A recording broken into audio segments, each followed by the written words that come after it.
నమస్కారం. PS news morning bulletin కు స్వాగతం. రోజులోని తొలి ప్రధానాంశాలు మీకోసం. విద్యతో పాటు పోషకాహారానికి సమాన ప్రాధాన్యమన్న రేవంత్. ప్రతి విద్యార్థిపై 27,000 రూపాయల పెట్టుబడి.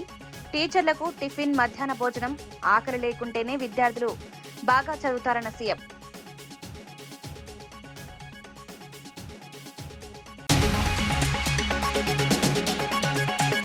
వైసీపీ విద్వేష రాజకీయాలను ప్రజలు తిరస్కరిస్తారన్న మంత్రి. వైసీపీ కుతంత్రాలను ప్రజలు తిప్పికొడతారన్న పార్థసారథి. అభివృద్ధిపైనే కూటమి ప్రభుత్వ దృష్టి. అశాంతి సృష్టించే ప్రయత్నాలను అడ్డుకుంటామన్న మంత్రి.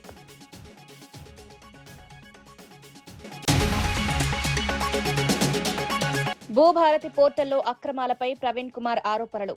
వేలాది భూముల బదిలీలో అక్రమాలు. భూ హక్కులు కాపాడాలని డిమాండ్. భూభారతి వ్యవహారంపై ఉన్నత స్థాయి విచారణ కోరిన ప్రవీణ్.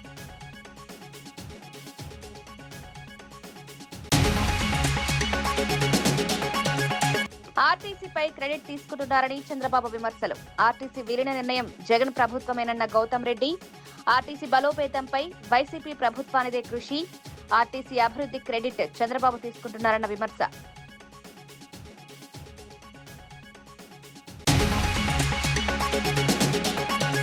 బాలామృతం యూనిట్ తో పిల్లల ఆరోగ్యానికి కొత్త బలమన్న సీతక్క. గర్భిణీలు, చిన్నారులకు నాణ్యమైన పోషకాహారం.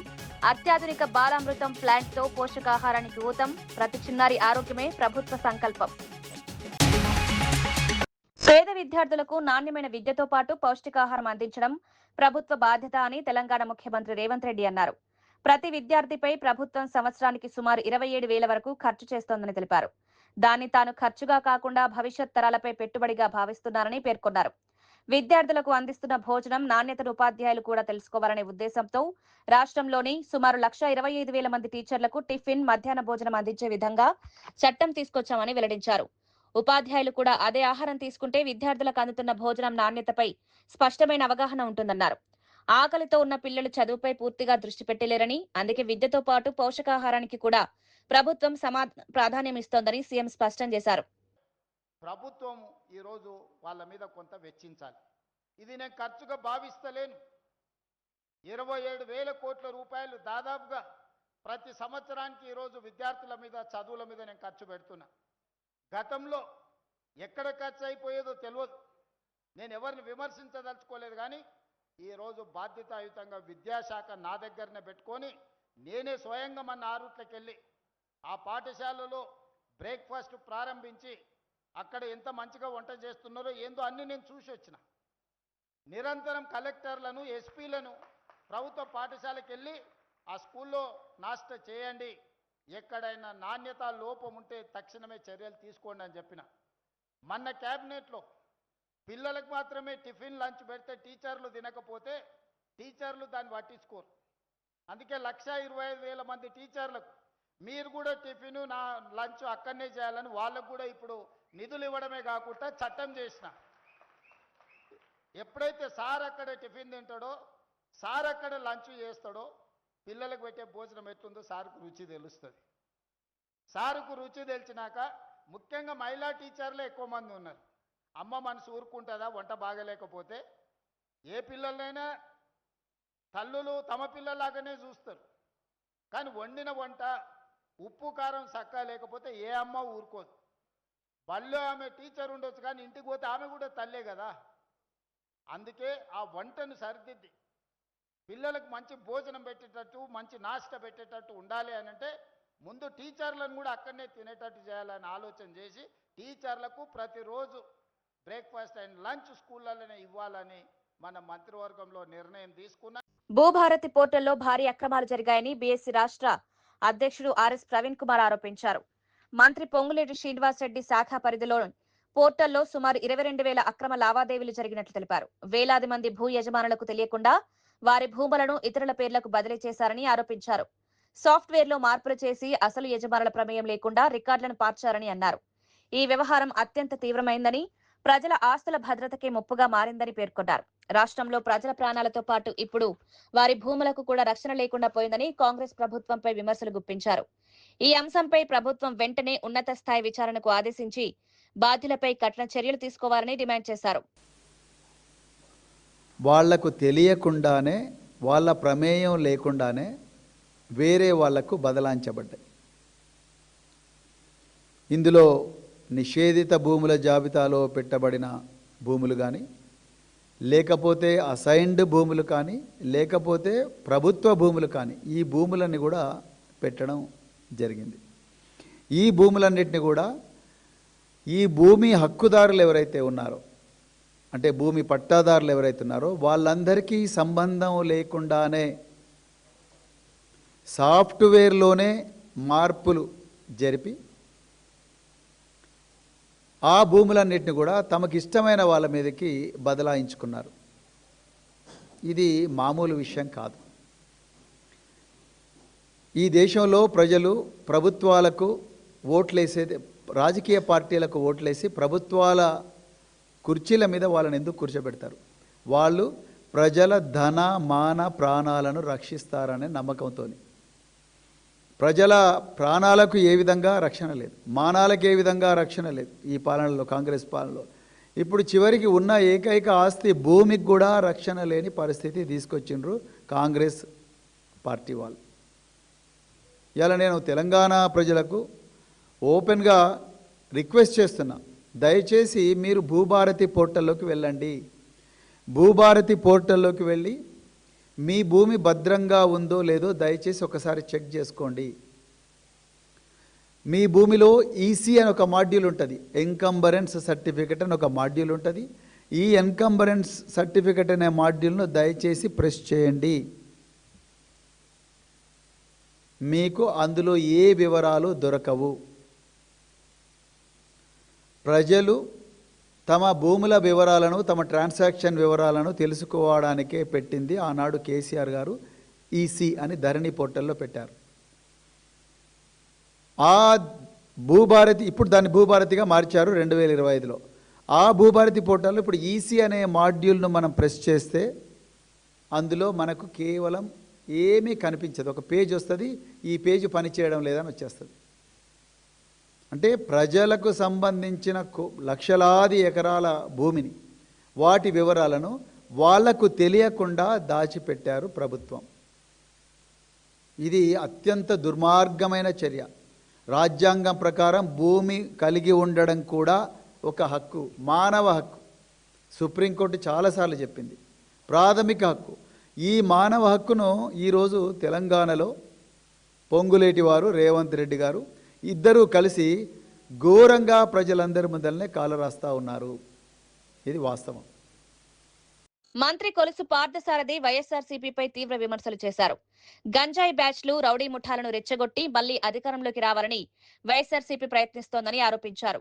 మాజీ ముఖ్యమంత్రి జగన్ రాజకీయ లబ్ధి కోసం విద్వేష రాజకీయాలను ప్రోత్సహిస్తున్నారని విమర్శించారు. ప్రజలు ఒకసారి మోసపోవచ్చు కానీ ప్రతిసారి అదే తప్పు చేయరన్నారు. రాష్ట్రంలో శాంతి భద్రతలకు భంగం కలిగించే చర్యలను ప్రజలు గమనిస్తున్నారని పేర్కొన్నారు. వైఎస్ఆర్సీపీ కుతంత్రాలను ప్రజలు ఖచ్చితంగా తిప్పికొడతారని విశ్వాసం వ్యక్తం చేశారు. కూటమి ప్రభుత్వ అభివృద్ధి, సంక్షేమ కార్యక్రమాల అమలుపై దృష్టి పెట్టిందన్నారు. ప్రజల మద్దతుతో రాష్ట్రాన్ని అభివృద్ధి దిశగా ముందుకు తీసుకువెళ్తున్నామన్నారు. నీకు నమ్మకం ఉంటే అదే 3 రాజధానుల వాదనను ఎందుకు కొనసాగించలేకపోయావు? ఏదైతే అమరావతి రాజధాని అని చెప్పేసి తెలుగుదేశం పార్టీ ఆ రోజు శాసనసభలో తీర్మానించి అమరావతి ప్రారంభించింది రాజధానిగా. ఓడిపోయినా కూడా, ప్రజలు ఓడగొట్టినా కూడా అమరావతి కాదని ఎక్కడ మార్చలేదే. అమరావతి రాజధాని అని చెప్పేసి ప్రతిపక్షంలో ఉండి కూడా 5 సంవత్సరాలు పోరాటం చేసిందే అమరావతి కోసం. మరి నీకు నిలకడ లేని మనస్తత్వం, ఆలోచన లేని సిద్ధాంతం, నీ నోటికొచ్చింది, నీ మనసుకు నచ్చిందే సిద్ధాంతం అనే విధంగా నడుచుకుంటావు. కాబట్టి ఈరోజు అమరావతి మీద విద్వేషాలు రేపుతామని చెప్పేసి మనం చేస్తాను. ఏదో రైతులు ఆ రోజు కూడా చేశావు, 2019కి ముందు కూడా రైతులందరూ తీవ్ర అసంతృప్తితో ఉన్నారు. రైతుల భూములు లాక్కుంటున్నారు. అమరావతి ఒక రియల్ ఎస్టేట్ అని రకరకాలుగా నువ్వు కేసులు పెట్టావు, ఎంక్వైరీ చేశావు. అయినా కూడా ప్రజలు నిన్ను ఓడగొట్టారు. ఓడిపోయిన తర్వాత కూడా మళ్ళీ అమరావతిని నువ్వు సపోర్ట్ చేసి ఈరోజు ఎందుకు చేస్తున్నావు అని చెప్పేసి మనం చేస్తాను. ఎక్కడైనా సరే ఏదైనా ప్రాంతంలో ప్రజలకి ఏదైనా నష్టం జరిగిందనే భావన ఉంటే అక్కడి ప్రజలు అక్కడే ఉద్యమం మొదలు పెడతారు. తర్వాత రాజకీయ పార్టీలు వెళ్ళి వారికి సపోర్ట్ చేయటం కానీ, ఆ వాదాన్ని ఇంకా పై స్థాయికి తీసుకెళ్తానికి కానీ ప్రయత్నం చేస్తారు. కానీ ఇక్కడ జగన్మోహన్ రెడ్డి గారు ఈ అమరావతి ప్రాంతంలో లేని అసమ్మతిని రెచ్చగొట్టి, అమరావతి ప్రాంతంలో రైతులు ఎవరైతే చెబుతున్నావో నువ్వు అసమ్మతితో ఉన్నారు, భూములు ఇస్తానికి వ్యతిరేకంగా ఉన్నారని ఏదైతే చెప్తున్నావో ఆ రైతుల్ని కలుపుకోకుండా నువ్వు గంజాయి బ్యాచ్ల్ని, రౌడీ షీటర్ని, రౌడీల్ని బెజవాడ నుంచో లేకపోతే కడప నుంచో లేకపోతే ఇంకెక్కడి నుంచో తీసుకొచ్చి ఈ అమరావతిలో ప్రశాంత వాతావరణాన్ని చెడగొట్టడానికి ప్రయత్నం చేస్తున్నామంటే మీ ఉద్దేశం ఏంటో ఈ రాష్ట్ర ప్రజలందరూ కూడా ఆలోచించాలని చెప్పేసి మనం చేస్తాను. నేను ఇది కేవలం ఆయన దీన్ని ఏదో క్రీడగా ఒక ఆటగా మాట్లాడుతున్నాడు తప్పితే ఆయనకు ఒక సిద్ధాంతం కానీ ఒక ఆలోచన కానీ లేదని చెప్పేసి కూడా నేను ఈ సందర్భంగా తెలియజేస్తాను. ఆయనకి గనక రాజ్యాంగం మీద గౌరవం ఉంటే, అంబేద్కర్ గారు రచించిన రాజ్యాంగం మీద గౌరవం ఉంటే 11 స్థానాలు గెలిచినా కూడా ప్రజల సమస్యల్ని గొంతెత్తటానికి అసెంబ్లీకి రావాలి. కానీ ఆయనకి రాజ్యాంగం మీద గౌరవం లేదు, వారికి ఓటేసిన 40% ప్రజల ఆకాంక్షల మీద గౌరవం లేదు. తనకున్న గౌరవం వల్ల రాజ్యాంగం కల్పించని ప్రతిపక్ష హోదా మీద మాత్రమే అనేది ఈ ప్రజలు తెలుసుకోవాలని చెప్పేసి కూడా నేను ఈ సందర్భంగా నేను తెలియజేస్తా ఉన్నాను. ఈరోజు సోషల్ మీడియాను ఆసరాగా చేసుకుని ఏ విధంగా నాయకుల్ని కించిపరచడమే నీ విధానమా జగన్మోహన్ రెడ్డి గారు అని అడుగుతా ఉన్నాను నేను. ఆ రోజు అధికారంలో ఉన్నప్పుడు కూడా ఇదే విధంగా పవన్ కళ్యాణ్ గారిని కానీ, చంద్రబాబు నాయుడు గారి కుటుంబ సభ్యులను కానీ, లోకేష్ గారిని కానీ ఏ విధంగా వీరి కాలి గోటికి కూడా సరిపోని వాళ్లతో ఏ విధంగా అసభ్యంగా నాచారంలో ఏర్పాటు చేసిన అత్యాధునిక బాలామృతం తయారీ యూనిట్ ను ముఖ్యమంత్రి రేవంత్ రెడ్డి ప్రారంభించారు. ఈ సందర్భంగా మంత్రి సీతక్క మాట్లాడుతూ గర్భిణీలు, బాలింతలు, చిన్నారులకు నాణ్యమైన పౌష్టికాహారం అందించడమే ప్రభుత్వ ప్రధాన లక్ష్యమని తెలిపారు. టీజీ ఫుడ్స్ ఆధ్వర్యంలో ఏర్పాటు చేసిన ఈ ప్లాంట్ దేశంలోనే అత్యాధునిక సాంకేతికతతో రూపొందించబడిందని పేర్కొన్నారు. బాలామృతం ద్వారా అంగన్వాడీ కేంద్రాల ద్వారా లబ్ధిదారులకు నాణ్యమైన పోషకాహారం అందుతుందని వివరించారు. పిల్లల్లో పోషకాహార లోపాన్ని తగ్గించడం, గర్భిణీలు ఆరోగ్యంగా ఉండేలా చూడడం ఈ యూనిట్ ముఖ్య ఉద్దేశమన్నారు. మహిళలు, చిన్నారుల ఆరోగ్యంపై ప్రభుత్వం ప్రత్యేక దృష్టి పెట్టిందని, ఇందుకోసం ప్రత్యేక సదుపాయాలతో ఈ కేంద్రాన్ని ఏర్పాటు చేసినట్లు వెల్లడించారు.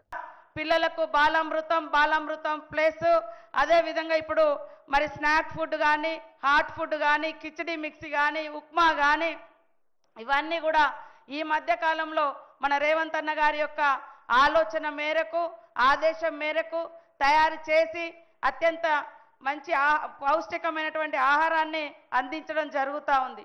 ఈరోజు ప్రారంభించినటువంటి యూనిట్తో, ఆ యంత్రాలతో లక్షలాది మందికి భవిష్యత్తులో అంత ఎవరు అడిగినా కూడా మనం ఇంకా ఇక్కడ నుంచి ఇవ్వచ్చు. ఈ దేశంలో ఇలాంటి ప్లాంట్స్ ఎక్కడ లేవు. ఈ దేశంలో మన తెలంగాణ ప్రాంతంలో ఆనాడు మరి కాంగ్రెస్ ప్రభుత్వమే 50 ఏళ్ల క్రితము ఇక్కడ ఇన్ని భూములిచ్చి ఇంత అసెట్స్ అంతా క్రియేట్ చేసి ఈరోజు చిన్న పిల్లలకు పౌష్టికాహారాన్ని, అదే విధంగా బలహీనంగా ఉన్నటువంటి గర్భిణీ స్త్రీలకు కూడా కావాల్సినటువంటి ఫుడ్ను అందించే విధంగా ఇక్కడ నుంచి అన్ని తయారు చేసి ఇవ్వడం జరుగుతూ ఉంది. ఎంతో బిజీ స్కెడ్యూల్ ఉన్నా కూడా ఈరోజు ఈ ప్రాంతం మీద, ఈ తెలంగాణ రాష్ట్ర పేదింటి ఆడబిడ్డల మీద, చిన్న పిల్లల మీద ఉన్నటువంటి ప్రేమతో ఇంత టైం కేటాయించి ఇక్కడికి వచ్చినందుకు ప్రత్యేకంగా ధన్యవాదాలు. బీఆర్ఎస్ ఎమ్మెల్యే పల్లా రాజేశ్వర్ రెడ్డి తెలంగాణ నీటి ప్రయోజనాల విషయంలో కాంగ్రెస్ ప్రభుత్వంపై తీవ్ర విమర్శలు చేశారు. ముఖ్యమంత్రి రేవంత్ రెడ్డి, చంద్రబాబు ఆదేశాల మేరకు తెలంగాణకు అన్యాయం చేస్తున్నారని ఆరోపించారు. నీటిపారుదల శాఖలో ఆంధ్రప్రదేశ్కు చెందిన అధికారి ఆదిత్యనాథ్ దాస్ ను నియమించి రాష్ట్ర ప్రయోజనాలను దెబ్బతీసే నిర్ణయాలు తీసుకుంటున్నారని విమర్శించారు. సముద్రంలోకి వృధాగా పోతున్న నీటిని లిఫ్ట్ చేసే వ్యవస్థ ఉన్నప్పటికీ ప్రభుత్వం కావాలనే వినియోగించడం లేదన్నారు. తెలంగాణ రైతులకు అవసరమైన సాగునీరు అందించడంలో ప్రభుత్వం పూర్తిగా విఫలమైందని ఆరోపించారు. రాష్ట్ర ప్రయోజనాలను కాపాడాల్సిన ప్రభుత్వం రాజకీయ ప్రయోజనాల కోసం వ్యవహరిస్తోందని విమర్శించారు. నీటి సమస్యపై ప్రజలకు పూర్తి వివరణ ఇవ్వాలని డిమాండ్ చేశారు. తెలంగాణ హక్కులను కాపాడేందుకు బీఆర్ఎస్ ప్రజల తరపున నిరంతరం పోరాడుతుందని పల్లా రాజేశ్వర్ రెడ్డి స్పష్టం చేశారు. బాగాలేదు, అన్నారం రిజర్వాయర్ బాగాలేదు, అందులో కొన్ని లీకేజీలు ఉన్నాయి కాబట్టి మేము ఎత్తలేమని చెప్పేసి కుని రాగాలు వలుకుతున్నాడు ఉత్తమ్ కుమార్ రెడ్డి. ఉత్తమ్ కుమార్ రెడ్డికి ఏమీ తెలీదు. రేవంత్ రెడ్డికి కొద్దిగా తెలిసినా ఇవాళ ఆంధ్రప్రదేశ్ ముఖ్యమంత్రి చంద్రబాబు నాయుడు యొక్క ఆదేశాలు మాత్రమే ఇక్కడ పాటిస్తున్నారు. ముఖ్యమంత్రి రేవంత్ రెడ్డి కాదు, ముఖ్యమంత్రి రేవంత్ రెడ్డి ఏమన్నా కొద్దిగా అటు ఇటు చేస్తే వెంటనే తన యొక్క మనిషి ద్వారా మొత్తం కూడా కంట్రోల్ పెట్టుకున్నారు. ఇవాళ నీళ్ల శాఖకు అధికారిగా సలహాదారుగా ఉన్న ఇవాళ ఆదిత్యనాథ్ దాస్ ద్వారా తమకు కావాల్సిన నీళ్లను వాళ్ళు తీసుకొని పోతున్నారు. ఈ 1,00,000 క్యూసెక్కుల నీళ్ళు ఎవరికి పోతున్నాయి? ఆంధ్రప్రదేశ్ మాగాణాలు పండడానికి పోతున్నాయి. కన్నెపల్లి దగ్గర ఎత్తట్లేదు, అదేవిధంగా సమ్మక్క సాగర్ దగ్గర ఎత్తట్లేదు, సీతారామ సాగర్ దగ్గర ఎత్తట్లేదు. ఆ నీళ్లు చక్కగా ఇవాళ గోదావరి మాగాణానికి పోతున్నాయి. ఎవరి ఆదేశాల ప్రకారం? చంద్రబాబు నాయుడు ఆదేశాల ప్రకారం. ఎవరి ద్వారా పోతున్నాయి?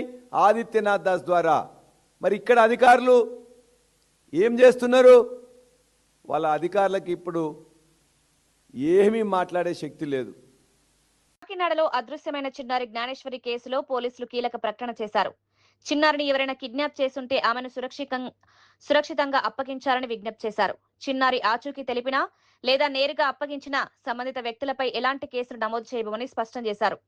కేసులు నమోదు చేయడం కంటే చిన్నారిని తల్లి వద్దకు క్షేమంగా చేర్చడమే తమ ప్రధాన లక్ష్యమని వెల్లడించారు. ఫోన్ వినియోగించిన వ్యక్తులు కూడా ఈ ఘటనలో ఉండే అవకాశం ఉందని భావిస్తూ ఆ కోణంలోనూ దర్యాప్తు కొనసాగిస్తున్నామన్నారు. అన్ని ఆధారాలను సేకరిస్తూ ప్రత్యేక బృందాలు విస్తృతంగా గాలింపు చర్యలు చేపడుతున్నాయని వెల్లడించారు. ప్రజలు ఎవరైనా చిన్నారి గురించి సమాచారం తెలిసినా వెంటనే పోలీసులకు తెలియజేయాలని విజ్ఞప్తి చేశారు. చిన్నారి క్షేమంగా తిరిగి కుటుంబ సభ్యులకు వద్ద చేరే వరకు దర్యాప్తు కొనసాగుతుందని పోలీసులు స్పష్టం చేశారు. 2 ప్రాబిలిటీస్ లో యానిమల్ క్యాచ్ అయితే మనకు రిమైన్స్ ఉండాలి. లేదు ఎవరైనా పట్టుకుపోయి ఉంటే ఇంత నెట్వర్క్ నుంచి తప్పించుకునే అవకాశం అయితే లేదు. ఫుటేజ్ నుంచి టవర్ డంపుల నుంచి తప్పించుకునే అవకాశం లేదు. ఎప్పుడు అవకాశం ఉంటుందంటే అతను ఏ సెల్ ఫోన్ వాడి ఉండాలి. వచ్చిన స్ట్రేంజర్స్ ఎవరైనా కానీ ఈ కొండ ప్రాంతం తెలిసిండి ఈ జనసంచారం రాకుండా కొండల వైపు నుంచి కొండల్లో నుంచి వెళ్ళిపోయి ఉండాలి. ఈ కొండ లాస్ట్ ఎండింగ్ ఇంచుమించు 21 కిలోమీటర్స్ అడ్డ రోడ్డు వరకు ఉంటుంది. కొండలో నుంచి పట్టుకుపోయి ఉండాలి. అంతకు మించి ఈ ఫుటేజ్ నుంచి టవర్ డంప్ నుంచి తప్పించుకునే అవకాశం లేదు.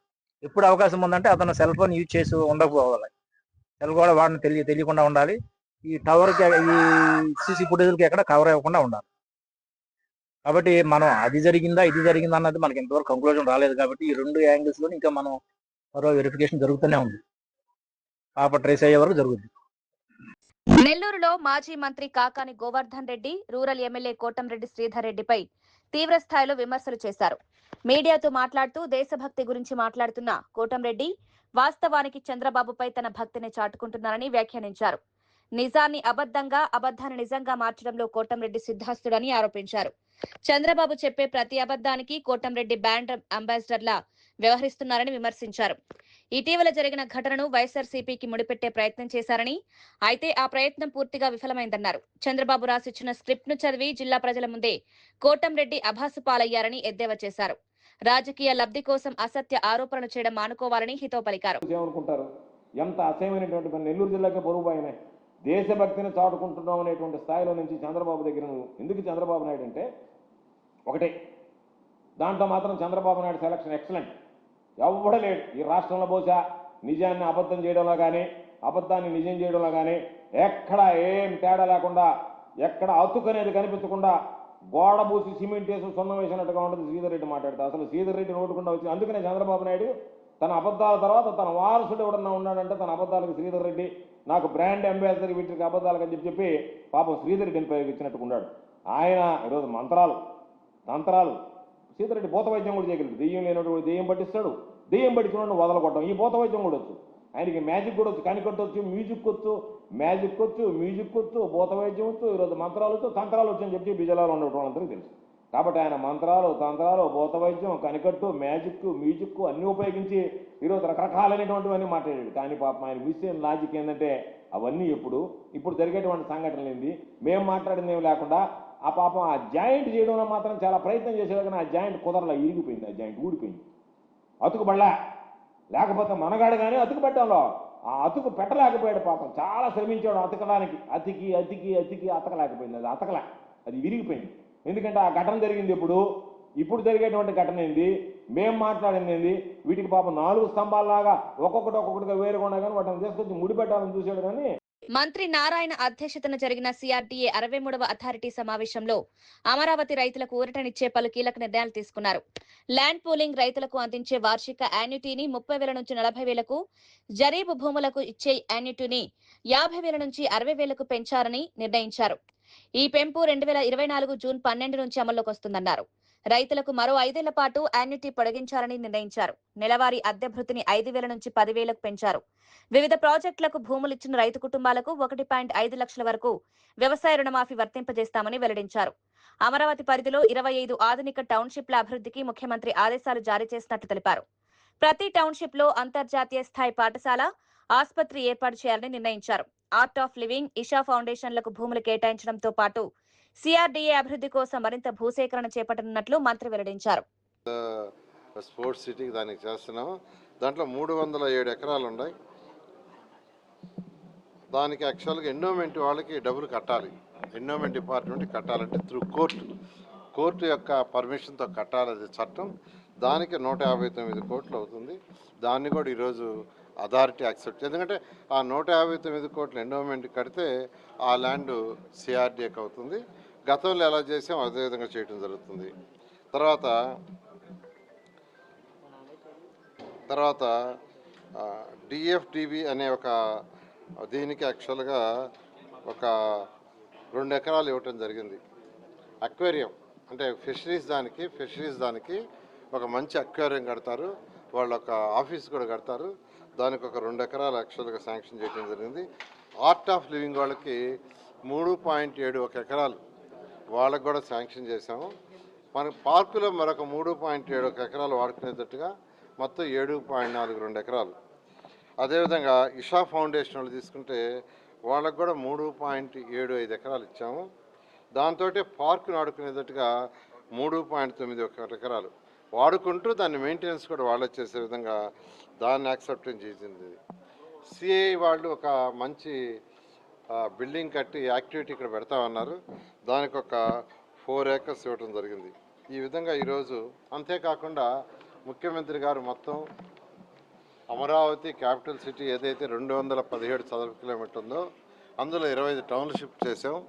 ప్రతి టౌన్షిప్లో కూడా ఒక స్కూల్ రావాలి, ఒక నేషనల్ ఆర్ ఇంటర్నేషనల్ స్కూలు, అదేవిధంగా ఒక హాస్పిటల్ రావాలి.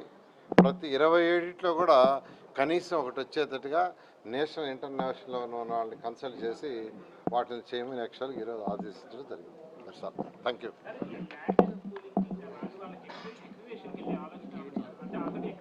ఆల్రెడీ సీడ్ యాక్సెస్కి ఏదైతే ఉందో ల్యాండ్ అక్విజిషన్కి పెట్టున్నాం 12.5 ఎకరాలు. అందులో ఆల్రెడీ చాలామంది ఇచ్చేశారు. 2.5 ఏకర్స్ యాక్చువల్గా ల్యాండ్ అక్విజిషన్కి ఇవాళ లాస్ట్ డేటు. ఇవాళ ఈవినింగ్ లోపల ఇవ్వకుంటే రేపు ల్యాండ్ అక్విజిషన్లో దాన్ని తీసుకోవడం జరుగుతుంది. వాళ్ళకి ఏదైతే కట్టాలో అమౌంట్ని డిపాజిట్ చేస్తుంది. అది కాకుండా మరొక 4.5 ఎకరాలు 9.3 ఇచ్చారు కానీ 9.14 ఇవ్వాల. వాళ్ళని కూడా అడుగుతున్నాము. 2 రోజులు చూసి ఆర్టీసీ అభివృద్ధి విషయంలో ముఖ్యమంత్రి చంద్రబాబు క్రెడిట్ తీసుకుంటున్నారని వైఎస్ఆర్సీపీ ట్రేడ్ యూనియన్ అధ్యక్షుడు పూనూరు గౌతమ్ రెడ్డి ఆరోపించారు. గతంలో 59,000 మంది ఉద్యోగులతో ఉన్న ఆర్టీసీ ప్రస్తుతం 40,000 మంది ఉద్యోగులకు పరిమితమైందని తెలిపారు. ఒకప్పుడు 12,500 బస్సులున్న సంస్థలో వచ్చే ఏడాది కేవలం 8,000 బస్సులు మాత్రమే మిగిలే పరిస్థితి ఏర్పడిందని విమర్శించారు. సంస్థను నలపడమని ప్రస్తుతం ప్రభుత్వం చెప్తోందన్నారు. అయితే కార్పొరేషన్ గా ఉన్న ఆర్టీసీని ప్రభుత్వంలో విలీనం చేసి సమర్థవంతంగా నిర్వహించింది వైఎస్ జగన్ ప్రభుత్వమేనని పేర్కొన్నారు. 2022లో 700 కోట్ల వ్యయంతో 1,459 కొత్త బస్సుల కొనుగోలుకు ఆదేశాలిచ్చిందని కూడా జగన్ ప్రభుత్వమేనని గుర్తు చేశారు. ఇప్పుడు ఆ నిర్ణయాలకు చంద్రబాబు ప్రభుత్వం క్రెడిట్ తీసుకోవడం ప్రజలను తప్పుదోవ పట్టించడమేనని విమర్శించారు. 459 బస్సులు కొనుగోలు చేయడానికి 2023లో ఇచ్చారే. అత్త సొమ్ము అల్లుడు దానం చేసినట్లుగా జగన్మోహన్ రెడ్డి గారు తీసుకొచ్చినటువంటి బస్సులన్నింటినీ 2025లో ఈయన నేను కొనుక్కొచ్చాననేటువంటి పద్ధతిలో మాట్లాడుతున్నాడు. ఇది ఎంతవరకు సబబండి నాకు అడుగుతున్నా. ఈయన ఆ రోజునేమో జగన్మోహన్ రెడ్డి గారు ఈ సంస్థను ఆదుకోవటం అనేటువంటి జరిగింది. ఇవాళ దీనినేమో అప్పులు ఊబిలోకి తీసుకెళ్లిపోవటం అనేటువంటి జరుగుతా ఉంది. కొత్తగా ఆయన ఒకటి మళ్ళా ఇవాళ చెప్తా ఉన్నారు, స్త్రీ శక్తి పథకం అని పెట్టారు. బానే ఉంది, అది కావాల్సిందే. 16 రూట్లలో 16 సర్వీసులన్నింటినీ కూడా ఇస్తామని చెప్పారు. కానీ తీరా వచ్చేప్పటికి 5 సర్వీసులు మాత్రమే ఇవ్వడం జరుగుతూ ఉంది. దీనిలో 25 లక్షల మంది ప్రజానీకం ప్రయాణం చేస్తా ఉన్నారు ఈ రోజున. గతంలో అంటే 60 నుంచి 65% మాత్రమే ప్రజానీకం ఆ బస్సులు వాడుకునేవి. కానీ ఇవాళ 92 to 98% ఆ బస్సుల్ని వినియోగించుకోవడం జరుగుతూ ఉంది. ఈ నెలకొచ్చేపటికి ఖర్చు 250 నుంచి మచిలీపట్నంలో మాజీ మంత్రి పేర్ని నాని హోంగార్డుల సమస్యలపై ప్రభుత్వాన్ని ప్రశ్నించారు. ప్రస్తుతం హోంగార్డులకు నెలకు కేవలం 22,000 వేతనం మాత్రమే అందుతోందని, వారి సేవలకు తగిన గుర్తింపు లభించడం లేదన్నారు. విధి నిర్వహణలో తీవ్ర ఒత్తిడి ఎదుర్కొంటున్నప్పటికీ నెలలో 2 రోజులు మాత్రమే సెలవులు ఇవ్వడం అన్యాయమని విమర్శించారు. విధి నిర్వహణలో ప్రాణాలు కోల్పోయిన హోంగార్డుల కుటుంబాలకు ప్రభుత్వం నేరుగా ఆర్థిక సాయం అందించాలని డిమాండ్ చేశారు. ప్రస్తుతం తోటి హోంగార్డులే విరాళాలు సేకరించి కుటుంబాలను ఆదుకోవాల్సిన పరిస్థితి మారాలని సూచించారు. తెలంగాణ తరహాలో ఆంధ్రప్రదేశ్లో కూడా హోంగార్డులకు నెలకు 30,000 వేతనం ఇవ్వాలని కోరారు. ఎన్నికల సమయంలో ఇచ్చిన హామీలను ప్రభుత్వం వెంటనే అమలు చేయాలని డిమాండ్ చేశారు. ఎవరో తలచేడి ఇంటికి వచ్చింది, ఆ హోంగార్డ్ చెల్లి అయితే హోంగార్డు అక్కో, అతని మీద ఆధారం, భోజనం ఉండదు, పెన్షన్ ఉండదు. తల్లిదండ్రులు ముసలోళ్ళు అయి ఉంటారు, పెన్షన్ రాదు. ఇచ్చే జీతం ఇది. వెట్టి చాకరీ చేయించుకుంటారు, ఆరోగ్య భద్రత ఉండదు, ఇన్సూరెన్స్ ఉండదు, వాళ్ళకి భద్రత ఉండదు, హెల్త్ కానీ ఏముండదు, చచ్చిపోతే డబ్బులు ఉండవు. ఏంటి వాళ్ళ పరిస్థితి? ఇంత వెట్టి చాకరీ, ఇంత దయనీయంగా ఎందుకు బతకాలి హోంగార్డ్స్ అని చెప్తున్నాను. చూడరా అంటున్నాను. చచ్చిపోతే డీజీపీ గారు డబ్బులు ఇవ్వడు, హోమ్ మినిస్టర్ గారు ప్రభుత్వం నుంచి డబ్బులు ఇవ్వదు. ఎన్నికల ముందు 2024 ఎన్నికల ముందు నారా చంద్రబాబు నాయుడు గారు అలాగే నారా లోకేష్ నాయుడు గారు యువగళంలో పవన్ కళ్యాణ్ గారు, ఈ ముగ్గురు ఈ హోంగార్డుల గురించి ఎన్ని మాటలు మాట్లాడారు, ఎన్ని హామీలు ఇచ్చారు. పవన్ కళ్యాణ్ గారు చెప్పారు, ఈ కానిస్టేబుల్ కొడుకు చెప్తున్నాడు, మీకు హామీ ఇస్తున్నాడు ఈ కానిస్టేబుల్ కొడుకు హోంగార్డుల జీవితాలని. అగ్రిగోల్డ్ బాధితులకు త్వరితగతిన న్యాయం అందించేందుకు ప్రభుత్వం కీలక చర్యలు చేపడుతోందని మంత్రి నాదెండ్ల మనోహర్ తెలిపారు. ముఖ్యమంత్రి ఆదేశాల మేరకు త్వరలోనే ప్రత్యేక కోర్టును ఏర్పాటు చేసి కేసుల విచారణ వేగవంతం చేస్తామని వెల్లడించారు. మొత్తం 19 లక్షల మంది డిపాజిటర్లలో 11 లక్షల మంది ఆంధ్రప్రదేశ్ కు చెందిన వారినని, వారి నుంచి సుమారు 3,900 కోట్ల డిపాజిట్లు సేకరించినట్టు చెప్పారు. మొత్తం అగ్రిగోల్డ్ సంస్థ 6,300 కోట్లకు పైగా ప్రజల నుంచి వసూలు చేసిందన్నారు. ఏజెంట్ల వద్ద ఉన్న సుమారు 2,000 కోట్ల విలువైన బాండ్లను నెల రోజుల్లోగా సిఐడికి అప్పగించేలా చర్యలు తీసుకుంటామని తెలిపారు.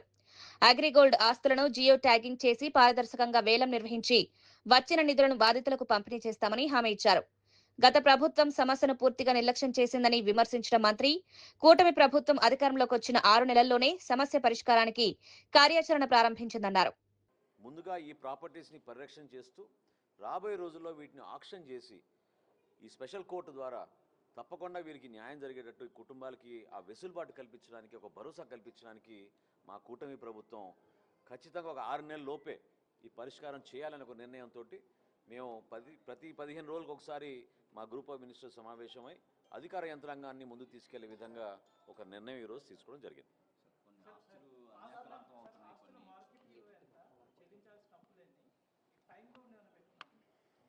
ఇంతకుముందు మీకు చెప్పినట్టు 6,380 కోట్ల రూపాయలు డిపాజిట్స్ ఉన్నాయి.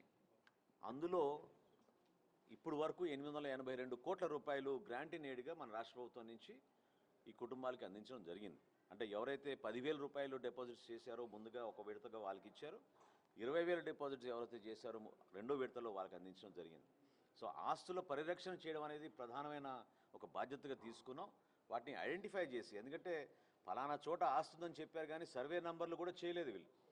ఇన్ఫ్యాక్ట్ ఈ 5 సంవత్సరాల్లో జరిగిన అతిపెద్ద స్కామ్ అగ్రిగోల్డ్ సంబంధించిన భూముల్ని, ఆ రికార్డ్స్ అన్నీ కూడా ధ్వంసం చేసి సిఐడి అధికారుల దగ్గర ఉన్న హార్డ్ డిస్కులతో సహా మాయం చేసిన ఘనత వైఎస్ఆర్సీపీ ప్రభుత్వానికి, అక్కడ ఉన్న పెద్దలకి.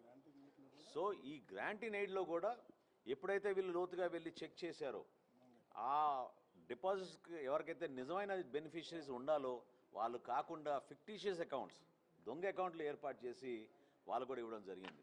కొన్ని వివరాలు మాకు అందిస్తే ఈరోజు మా సమావేశంలో మేమే ఆశ్చర్యపోయాం. జిల్లాల వారీగా చూస్తే చాలా బాధాకరమైన విషయం. పాపం పేద ప్రజలు వాళ్ళు వెసులుబాటు ప్రభుత్వం పైన నమ్మకంతో ఇటువంటి కార్యక్రమం ద్వారా వాళ్ళకి డబ్బులు వస్తాయని వాళ్ళు ఎదురు చూస్తే 5 సంవత్సరాలు వీళ్ళు నిర్వీర్యం చేసి దాదాపు ఇప్పటికీ 12 సంవత్సరాలు పోరాటం చేస్తున్నారు మన అగ్రిగోల్డ్ బాధితులు.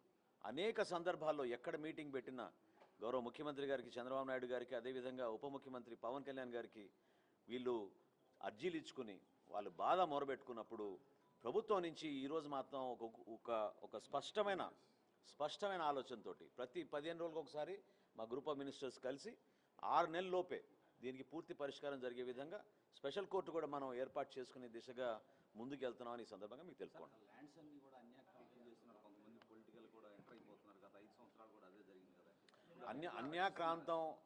అన్యాక్రాంతం అయ్యే పరిస్థితులు ఎందుకు వచ్చినాయంటే ఈ 5 సంవత్సరాలు వీళ్ళు అసలు పట్టించుకోలేదు. చాలా చోట్ల ఇల్లీగల్గా ఆక్యుపై చేసుకున్నారు, చాలా చోట్ల కొన్ని స్ట్రక్చర్స్ కూడా ఏర్పాటు చేశారు. కానీ ఆ కేసెస్ పరిష్కారం చాలా సింపుల్గా జరుగుతుందని ఈరోజు రెవెన్యూ డిపార్ట్మెంట్ నుంచి వచ్చిన విషయం మనకు తెలుసుకుంటాం. అదేవిధంగా 3068 ఎకరాలు మ్యూటేషన్ కూడా చేసేసారు వీళ్ళు 29,000 ఎకరాల్లో. సో ఆ విధమైన ఒక స్కామ్ చాలా లోతుగా వీళ్ళు తీసుకెళ్లారు. తప్పకుండా వీటన్నిటికీ కూడా ఒక ప్రొఫెషనల్ విధానంలో ముందుకెళ్ళి అతి త్వరలోనే మేము పరిష్కారం చేస్తాం. Thank you.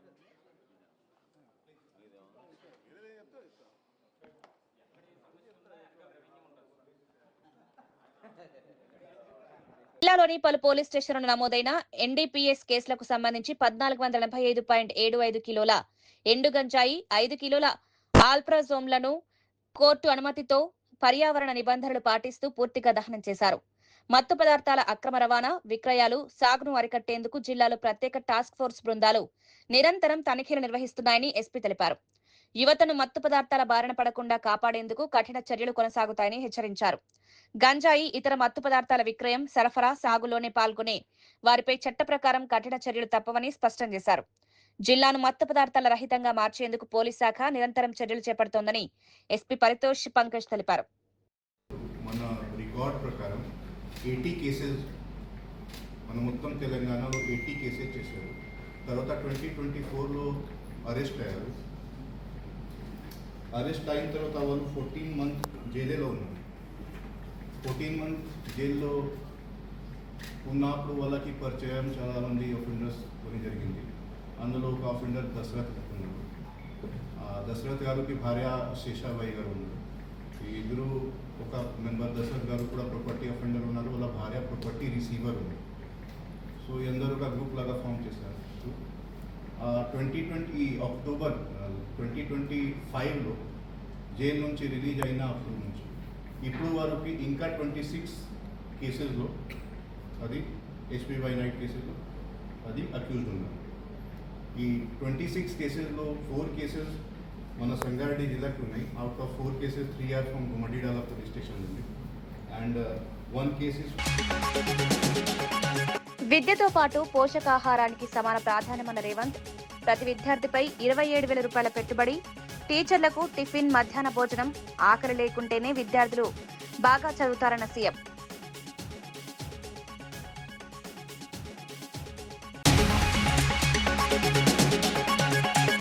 వైసీపీ విద్వేష రాజకీయాలను ప్రజలు తిరస్కరిస్తారన్న మంత్రి, వైసీపీ కుతంత్రాలను ప్రజలు తిప్పికొడతారన్న పార్థసారథి, అభివృద్ధిపైనే కూటమి ప్రభుత్వ దృష్టి, అశాంతి సృష్టించే ప్రయత్నాలను అడ్డుకుంటామన్న మంత్రి.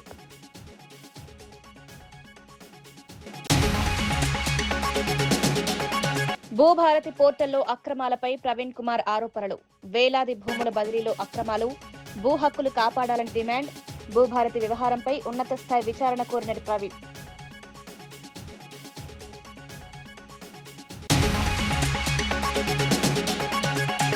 ఆర్టీసీపై క్రెడిట్ తీసుకుంటున్నారని చంద్రబాబు విమర్శలు, ఆర్టీసీ విలీన నిర్ణయం జగన్ ప్రభుత్వమేనన్న గౌతమ్ రెడ్డి, ఆర్టీసీ బలోపేతంపై వైసీపీ ప్రభుత్వానిదే కృషి, ఆర్టీసీ అభివృద్ధి క్రెడిట్ చంద్రబాబు తీసుకుంటున్నారన్న విమర్శ.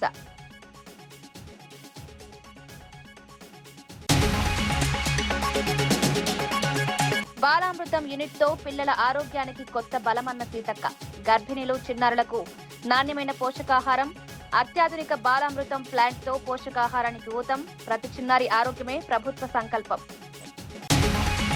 మరిన్ని వార్తలతో మళ్ళీ కలుద్దాం. నమస్కారం.